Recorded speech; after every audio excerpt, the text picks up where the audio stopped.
아침 8시였습니다. 시댁집 앞에 경찰차 2대가 멈춰 섰습니다. 잠시 뒤 경찰 2명이 집 안으로 들어갔고 몇 분 후 시아버지가 수갑을 찬 채 끌려 나왔습니다. 횡령 혐의였습니다. 순간 가족들은 모두 한 발짝씩 뒤로 물러났습니다. 큰아들, 작은아들, 형님들 아무도 그 곁에 서지 않았습니다. 그때였습니다. 사람들 뒤에서 한 사람이 앞으로 걸어 나왔습니다. 둘째 며느리였습니다. 그리고 조용히 말했습니다. 아버님, 제가 같이 가겠습니다. 사람들은 수군거렸습니다. 저 며느리 미쳤다. 그런데 이상하지 않습니까? 모든 가족이 등을 돌린 날, 왜 며느리만 연행되는 시아버지를 따라갔을까요? 그날 그녀는 이미 알고 있었습니다. 진짜 범인이 누구인지 말입니다.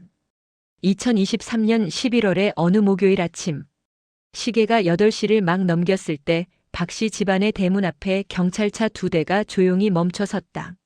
사이렌도 없고 경광등도 없었다. 그저 검은 차 2대가 골목 입구를 막듯 세워졌을 뿐인데 그것만으로도 동네는 순식간에 얼어붙었다. 이른 아침 장을 보러 나오던 이웃 할머니가 걸음을 멈췄다. 유치원 가방을 메고 엄마 손을 잡고 지나가던 아이도 멈칫했다. 누가 말하지 않아도 모두가 알았다. 저 차는 좋은 일로 온 차가 아니라는 것을. 형사 2명이 대문 앞에 섰다. 박정수 씨 계십니까? 그 목소리가 조용하면 조용할수록 집 안에 있던 사람들의 심장은 더 크게 쿵 내려앉았다. 박정수. 이 집의 가장. 올해 66. 30년 넘게 중소건자재 유통업을 일궈온 사람. 직원들에게는 엄하지만 사람 냄새 난다는 소리를 들었고 거래처 사람들에게는 약속 하나는 철저하다는 평을 들었던 사람. 그런 그가 오늘 아침 횡령 혐의로 연행된다는 통보를 받았다. 혐의 금액은 3억 원. 집안에는 이미 사람들이 모여 있었다. 소식을 듣고 달려온 큰아들 재영과 그의 아내 순영, 그리고 친척 몇이 거실 한쪽에 서 있었다. 둘째 아들 재준의 아내 혜진도 그 자리에 있었다. 시어머니는 방 안에서 울음을 삼키고 있었다. 형사들이 안으로 들어서자 거실은 싸늘해졌다. 영장이 제시되었다. 박정수 씨는 말없이 그것을 받아들었다. 손이 미세하게 떨렸지만 표정은 무너지지 않았다. 66 평생 버텨온 사람의 단단함이었다. 그런데 그 순간 아무도 움직이지 않았다. 큰아들 재영은 두 손을 모아 쥔 채 시선을 바닥으로 내렸다. 형사 앞에서 뭔가 잘못 말할까봐 무서운 건지 정말로 아버지가 한 일이라 믿는 건지 그도 모를 표정이었다. 친척들은 한 발짝씩 뒤로 물러섰다. 형님인 재영의 아내 순영은 입을 꾹 다문 채 팔짱을 꼈다. 아버님이 정말 그런 일을 저지른 거냐며 어젯밤부터 수군거리던 그녀였다. 박정수 씨가 천천히 현관을 향해 걸어갔다. 형사의 안내를 받으며 문 쪽으로 몸을 돌렸다. 그때였다. 아버님. 낮고 또렷한 목소리가 거실을 갈랐다. 모두의 시선이 한 곳으로 쏠렸다. 둘째 며느리 이혜진이었다. 그녀는 이미 가방을 들고 신발을 신고 있었다. 제가 같이 가겠습니다. 순간 정적이 흐르고 형사가 그녀를 보았다. 재영이 미간을 찌푸렸다. 친척들이 서로 눈빛을 주고받았다. 박정수 씨는 며느리를 보았다. 무언가를 말하려다 입을 닫았다. 눈가가 아주 잠깐 흔들렸다. 혜진아. 괜찮습니다, 아버님. 가겠습니다. 그렇게 둘째 며느리는 시아버지와 나란히 대문을 나섰다. 뒤에 남은 사람들은 한동안 그 뒷모습을 바라보았다. 그리고 누군가가 나직하게 중얼거렸다. 저 며느리 왜 저래? 또 누군가가 말했다. 글쎄, 뭔가 아는 게 있나? 아무도 선뜻 나서지 못한 자리에서 가장 먼저 발을 뗀 사람. 그 사람이 왜 하필 이혜진이었는지. 이야기는 지금부터 시작된다. 이혜진이 박씨 집안의 며느리로 들어온 건 꼭 10년 전의 일이었다. 28. 작은 무역회사에서 경리로 일하던 그녀는 소개팅에서 박재준을 만났다. 과묵하고 성실한 사람이었다. 크게 잘나지도 크게 부족하지도 않은 사람. 그래서 오히려 믿음이 갔다. 결혼 전 시어머니가 조용히 그녀를 불러 말했다. 우리 집이 좀 정신없어. 적응하는데 시간 걸릴 수 있어. 혜진은 웃으며 괜찮다고 했다. 그게 얼마나 짧은 생각이었는지 그녀는 결혼하고 나서야 알았다. 박 씨 집안은 대가족이었다. 명절이면 친척이 20명 넘게 모였고 제사는 1년에 4번이었다. 시어머니는 허리가 좋지 않았다. 큰 며느리 순영은 직장을 다닌다는 이유로 집안일에서 한 발짝 비켜서 있었다. 그 빈자리를 채운 건 자연스럽게 혜진이었다.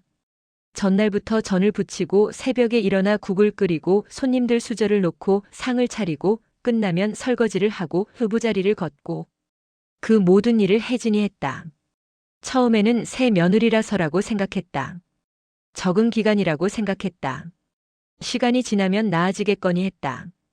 그런데 시간이 지나도 달라지지 않았다. 명절 다음 날 거실에 앉아 과일을 먹으며 TV를 보는 친척들 사이에서 혜진 혼자 부엌에 서 있었다. 누구도 같이 쉬자고 말하지 않았다. 누구도 혜진아 앉아서 먹으라고 말하지 않았다. 도와주려 일어서는 사람이 없진 않았다. 하지만 그건 늘 형식적인 몸짓이었다. 혜진이가 다 알아서 하네라는 말과 함께 도로 앉아버리는. 그녀는 그 말이 칭찬인지 외면인지 구분하는 걸 어느 순간부터 포기했다. 더 힘들었던 건 따로 있었다. 어느 해 추석 무렵이었다. 친척 어른 한 분이 술기운에 말했다.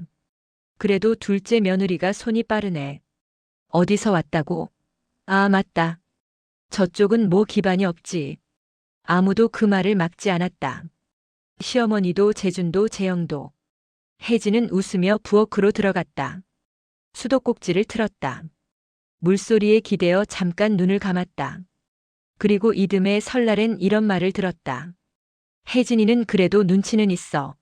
어차피 우리 집안이랑은 다른 사람이지만. 다른 사람.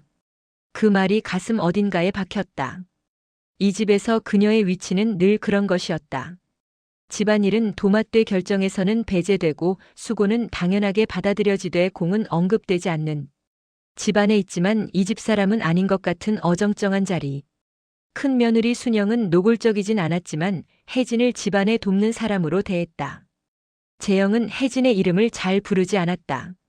그냥 재준이 처라고 불렀다. 남편 재준은 나쁜 사람이 아니었다. 하지만 집에 오면 소파에 앉아 핸드폰을 보는 사람이었다. 명절에 혜진이 부엌에 서 있는 동안 거실에서 형과 술을 마시는 사람이었다. 그게 이 집의 방식이니까 어릴 때부터 그렇게 자랐으니까 그는 그것을 이상하다고 느끼지 않았다. 혜진은 조용히 오래 그 자리를 견뎠다. 그러던 어느 날 재준이 출근하고 혜진이 혼자 시댁 부엌에서 설거지를 하고 있을 때였다. 시아버지 박정수가 부엌 문 앞에 와서 섰다. 그는 말없이 잠깐 그 자리에 있다가 조용히 말했다. 혜진아. 혜진이 뒤를 돌아봤다. 고생한다. 짧은 말이었다. 특별한 것도 없었다. 그런데 혜진의 눈에 눈물이 차올랐다. 왜인지 알 수 없었다. 아니, 알고 있었다. 그 집에서 누군가가 그녀에게 직접 이름을 불러가며 건넨 말이 그것이 처음이었기 때문이었다. 박정수는 워낙 말수가 적은 사람이었다. 하지만 그는 혜진이 부엌에 혼자 있을 때 조용히 와서 잠깐 말을 걸었다. 명절 다음 날 모두가 떠나고 혜진이 혼자 청소하고 있으면 마당에 나와 담배를 피우다가 들어가면서 말했다. 많이 힘들었지. 한 번은 이런 일도 있었다. 제사 준비를 하다 혜진이 손목을 삐어 파스를 붙이고 있는 걸 본 박정수가 재영을 불렀다. 형이 좀 도와라. 재영은 머쓱하게 웃으며 뒤늦게 부엌에 들어왔다가 혜진이 괜찮다고 하자 금방 다시 나갔다. 그래도 혜진은 그날을 기억했다. 시아버지가 말해줬다는 것을. 그리고 결혼 7년째 되던 해 어느 가을날 박정수가 혜진을 마당 벤치에 불러앉혔다. 둘만 있는 자리였다. 그는 먼 데를 보며 한참 담배를 피우다가 말했다. 우리 집 사람들이 말을 잘 못해. 표현을 못해서 그렇지 혜진이 고생한 거 다 알아.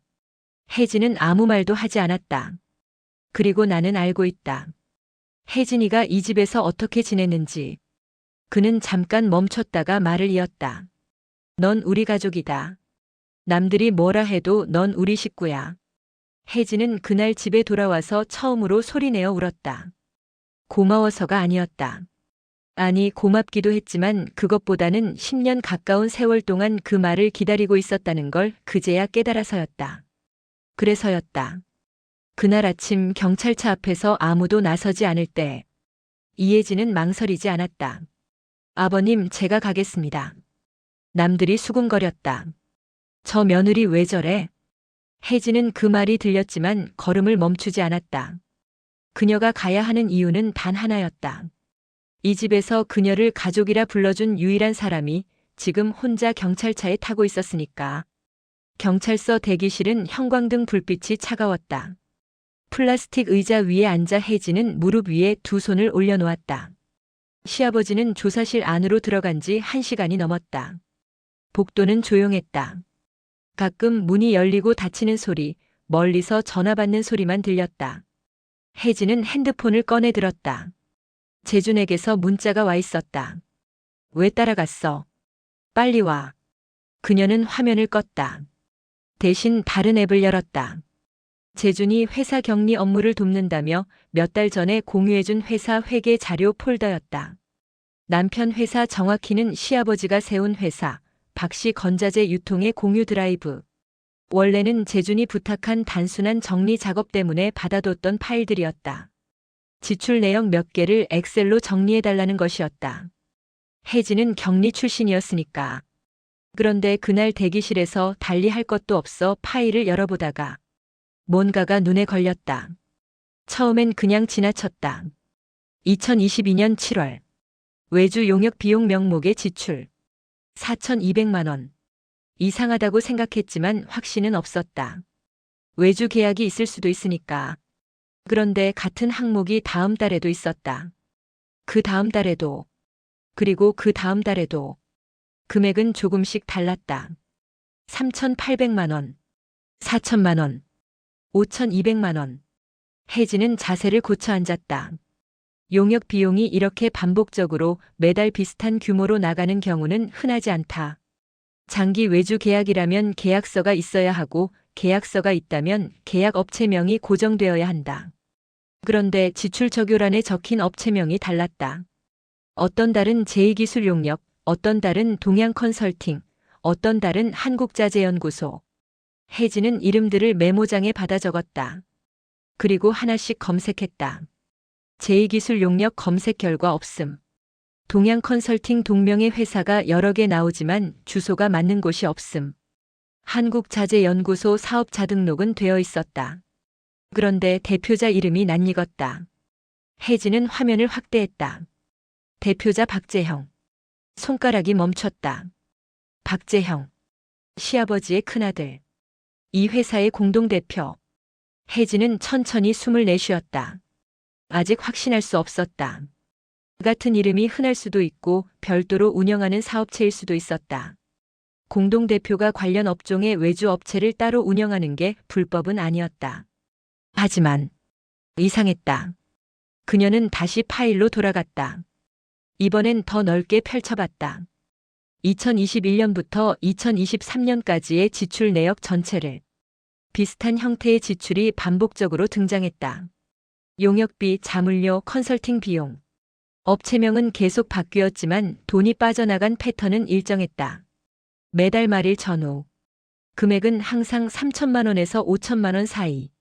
그렇게 찍히는 것들을 모두 더해보니 16달. 대략 6억 원이 넘는 금액이었다. 횡령 혐의 금액은 3억이었다. 수사 대상이 된 건 그중 일부였다는 뜻이다. 혜진의 머릿속이 빠르게 돌아갔다. 격리 일을 10년 가까이 한 사람의 눈이었다. 회계장부에서 냄새를 맡는 법을 알고 있었다. 정상적인 외주 거래는 이렇게 생기지 않는다. 업체가 매달 바뀌지 않는다. 금액이 이렇게 깔끔하게 나눠지지 않는다. 그리고 무엇보다 돈이 어디로 갔는지 추적이 안 되는 거래는 추적이 안 되도록 설계된 것이다. 그때 조사실 문이 열리고 시아버지가 나왔다. 얼굴이 창백했다. 형사가 옆에 서서 무언가를 설명하고 있었다. 혜진은 자리에서 일어나 그쪽으로 걸어갔다. 박정수는 혜진을 보고 잠깐 멈칫했다. 아직 여기 있었냐는 눈빛이었다. 혜진은 그의 옆에 섰다. 그리고 조용히 형사에게 물었다. 이 사건에서 돈이 나간 계좌가 어떻게 되는지 알 수 있을까요? 혐의 받으시는 분 가족으로서 여쭤보는 겁니다. 형사는 잠깐 그녀를 봤다가 말했다. 수사 중인 사안이라 자세히 말씀드리기 어렵습니다. 계좌 명의가 법인인지 개인인지 정도는 확인이 됩니까? 형사는 아무 말도 하지 않았다. 그것 자체가 하나의 대답이었다. 혜진은 핸드폰 화면을 내려다봤다. 메모장에 적어둔 이름들. 박재형. 그녀는 천천히 화면을 껐다. 아직은 아무 말도 할 수 없었다. 확인이 더 필요했다. 그리고 무엇보다 이것이 사실이라면 이건 단순한 횡령이 아니었다. 아버지가 아들을 감싸며 혐의를 덮어쓰고 있는 것인지 아니면 아버지가 아들이 한 일을 전혀 모르고 있는 것인지. 혜진은 둘 중 어느 쪽이든 이 가족에게 벌어질 일을 생각했다. 그리고 그럼에도 불구하고 자신이 가만히 있어서는 안 된다는 것도 알았다. 그날 저녁 시댁 거실에 가족들이 모였다. 시아버지가 귀가했다는 소식에 재영과 순영이 먼저 와 있었다. 재준도 퇴근하자마자 달려왔다. 시어머니는 눈이 부은 채로 주방과 거실 사이를 왔다 갔다 했다. 친척 한두 명도 걱정된다며 찾아왔다가 눈치를 보며 자리를 잡았다. 박정수는 소파 끝에 앉아 아무 말이 없었다. 형사들이 오늘 한 말의 무게가 그의 어깨 위에 고스란히 얹혀 있는 것처럼 보였다. 혐의를 부인했지만 자료가 있다고 했다. 계좌 거래 내역, 법인 명의로 된 지출들. 그 지출들이 결국 개인 계좌로 흘러들어간 정황. 수사관들은 그게 박정수의 지시 아래 이루어진 것으로 보고 있었다. 재영이 먼저 입을 열었다. 아버지, 솔직하게 말씀해 주세요. 회사 자금 쓰신 거 있어요? 박정수는 천천히 고개를 들었다. 없다. 그런데 왜 그 계좌로 돈이? 모른다고 했다. 짧고 단호한 대답이었다. 하지만 재영의 표정은 그 말을 온전히 믿지 않는 얼굴이었다. 순영이 나지막하게 말했다. 경찰이 근거 없이 영장을 받아오진 않잖아요. 뭔가 있으니까 움직인 거겠죠. 시어머니가 순영을 향해 눈을 흘겼지만 순영은 시선을 피하지 않았다. 저도 이 집 걱정하니까 드리는 말씀이에요. 재주는 아버지와 형 사이에서 시선을 왔다 갔다 하며 입을 다물고 있었다. 원래 그런 사람이었다. 형과 아버지 사이에서 늘 어느 쪽도 건드리지 않는 쪽을 택하는. 혜진은 거실 한쪽에 서 있었다. 오후 내내 자료를 다시 들여다봤다. 지출 내역의 흐름, 업체명들, 그리고 사업자 등록 조회에서 나온 이름들. 혼자서 할 수 있는 확인은 다 해봤다. 확신까지는 아니었다. 하지만 의심으로만 넘기기엔 너무 구체적인 정황이었다. 그녀는 한 번 숨을 고른 뒤 입을 열었다. 저드릴 말씀이 있어요. 모두의 시선이 혜진에게 쏠렸다. 오늘 경찰서 대기실에서 회사 자료를 살펴봤어요. 재준 씨가 예전에 정리 좀 해달라고 공유해줬던 파일이요. 재준이 미간을 찌푸렸다. 그게 왜 나와? 2021년부터 2023년까지 외주 용역비 명목으로 나간 지출이 있어요. 매달 반복되는데 업체명이 계속 바뀌어요. 그런데 그 업체들 중에 사업자 조회가 되는 곳이 있고 거기 대표자 이름이. 그녀는 잠깐 멈췄다. 아주버님이에요. 정적이 흘렀다. 처음엔 아무도 말이 없었다. 시어머니가 숨을 들이마시는 소리가 들렸다. 재준이 눈을 깜빡였다. 그리고 재영이 천천히 몸을 돌렸다. 지금 무슨 말하는 거야? 목소리는 낮았지만 그 안에 칼날이 있었다. 사업자 등록증 조회에서 나온 거예요. 제가 직접 확인했고요. 같은 이름이 얼마나 많은 줄 알아? 나랑 같은 이름이 전국에 몇 명인데. 회사 주소랑 연락처도 같이 나왔어요. 재영의 얼굴이 굳었다. 순영이 빠르게 끼어들었다. 혜진 씨, 지금 우리 신랑이 회사 돈 빼돌렸다는 거예요? 지금 그 말하는 거예요? 그렇다고 단정하는 게 아니에요. 확인이 필요하다는 거예요. 아버님이 혐의를 받고 계신데 그 자금 흐름이 다른 방향을 가리키고 있다면. 됐어. 재영이 자리에서 일어섰다. 그는 혜진을 내려다보며 말했다. 목소리는 낮았지만 거실 전체에 울렸다. 내가 뭘 안다고 끼어드냐. 저는 그냥 회사 일도 모르고 집안 사정도 모르고 파일 몇 개 들여다봤다고 다 안다고 생각하는 거야? 아버지 연행되신 날 경찰서까지 따라가서 뭘 캐고 다닌 거야. 재준이 조용히 말했다. 혜진아, 그만해. 혜진은 남편을 봤다. 재준 씨, 나는 아버님이. 그만하라고. 남편의 목소리는 단호했다. 그 눈빛에는 왜 긁어 부스럼을 만드냐는 말이 담겨 있었다. 시어머니는 고개를 돌린 채 아무 말도 하지 않았다. 박정수만이 혜진을 가만히 바라보고 있었다. 그날 이후 혜진의 시댁 내 위치는 완전히 달라졌다. 재형과 순영은 혜진이 들어오면 대화를 멈췄다. 가족 카톡방에서 혜진에게 오던 안부 메시지가 끊겼다. 재준은 집에 와서도 혜진과 눈을 잘 마주치지 않았다. 밥을 먹다가 자리를 먼저 뜨고 잠자리에서도 등을 돌렸다. 어느 날 재준이 말했다. 형이 많이 상처받았어. 당신이 그런 말을 꺼내지 말았어야 했어. 그럼 아버님은요? 재준은 잠깐 말이 없었다가 말했다. 아버지는 아버지가 알아서 하실 거야. 혜진은 더 말하지 않았다. 대신 그날 밤 자료를 USB에 정리했다. 회계 파일, 지출 내역, 업체 사업자 등록 조회 캡처, 거래 흐름을 정리한 메모. 혼자서 할 수 있는 선에서 최대한 꼼꼼하게. 그리고 사흘 뒤, 그녀는 혼자 경찰서에 갔다. 담당 수사관을 찾아가 말했다. 박정수 씨 사건 관련해서 참고 자료를 제출하고 싶습니다. 수사관이 그녀를 봤다. 어떤 관계세요? 혜진은 잠깐도 망설이지 않았다. 가족입니다. 자료가 접수된 건 11월의 마지막 주였다. 수사관은 혜진이 내민 USB를 받아들면서 아무 표정도 짓지 않았다. 고맙다는 말도 도움이 될 것 같다는 말도 없었다. 그저 검토해 보겠습니다라는 말 한마디였다. 혜진은 경찰서를 나오며 생각했다. 아무것도 달라지지 않을 수도 있다.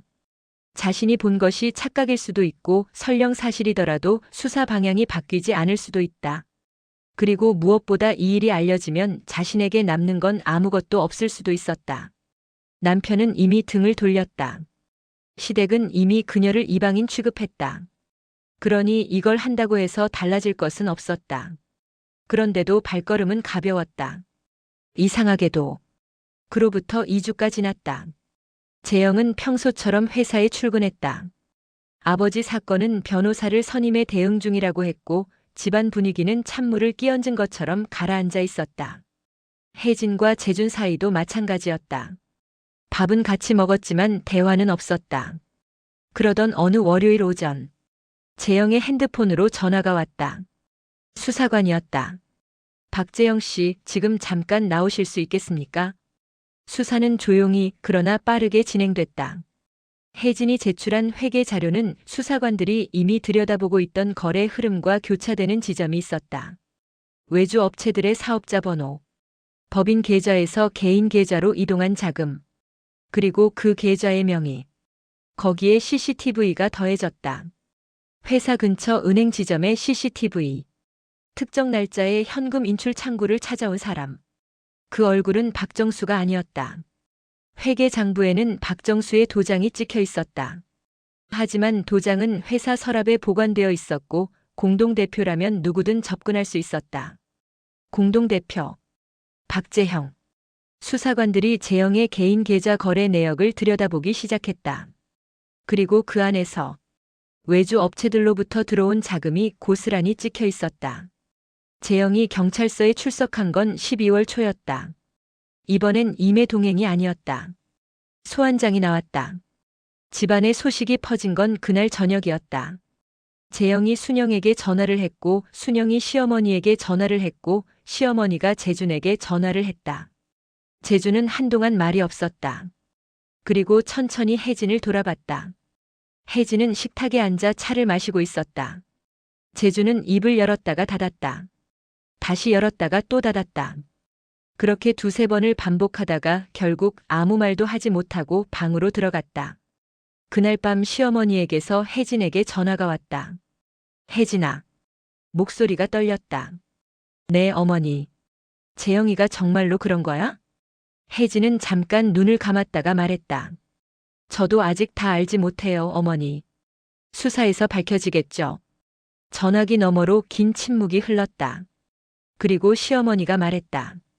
고생했다, 혜진아. 혜진은 그 말을 들으며 창밖을 바라봤다. 고생했다. 그 말이 이렇게 늦게 오는 것이 조금 슬펐지만 그래도 왔다. 박정수가 무혐의 처분을 받은 건 해가 바뀌고 얼마 지나지 않아서였다. 수사 결과 횡령의 실행 주체는 박재형으로 특정됐다. 그는 공동대표 지위를 이용해 허위 외주 계약을 반복적으로 생성하고 복수의 유령업체 계좌를 통해 자금을 분산한 뒤 최종적으로 자신의 개인 계좌로 귀속시켰다. 피해 금액은 수사 과정에서 당초 혐의 금액보다 훨씬 크게 확인됐다. 박정수는 혐의 없음으로 사건에서 벗어났다. 그 통보를 받은 날, 박정수는 혜진에게 전화를 했다. 나와라. 둘이 동네 근처 작은 설렁탕집에 마주 앉았다. 박정수는 뚝배기를 앞에 두고 한동안 말을 하지 않았다. 그의 손등에 검버섯이 피어 있었다. 손마디가 굵었다. 30년을 현장 뛰며 만들어진 손이었다. 혜진은 그 손을 바라보다가 시선을 들었다. 박정수가 말했다. 그날 왜 따라왔니?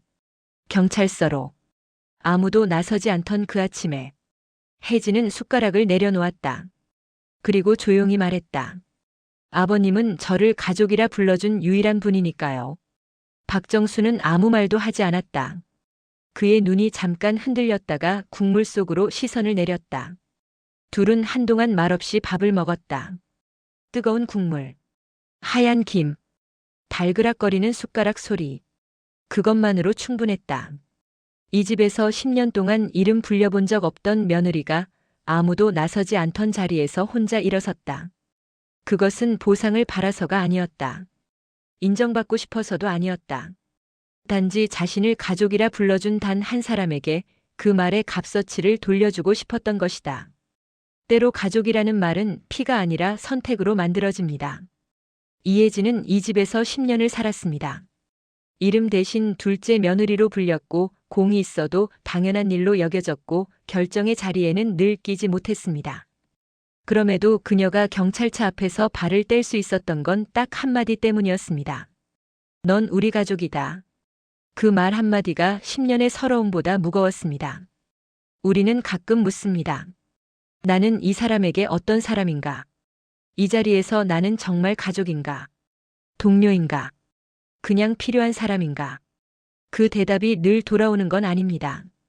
하지만 오늘 이 이야기가 여러분의 마음속에서 누군가의 얼굴을 떠올리게 했다면 그 사람에게 오늘 한 번쯤 먼저 말을 건네보시는 건 어떨까요? 당신은 내 가족입니다라고. 오늘 영상이 마음에 닿으셨다면 구독과 좋아요는 이런 이야기를 계속 만들 수 있는 가장 큰 힘이 됩니다. 혹시 여러분 주변에도 이런 분이 계신가요?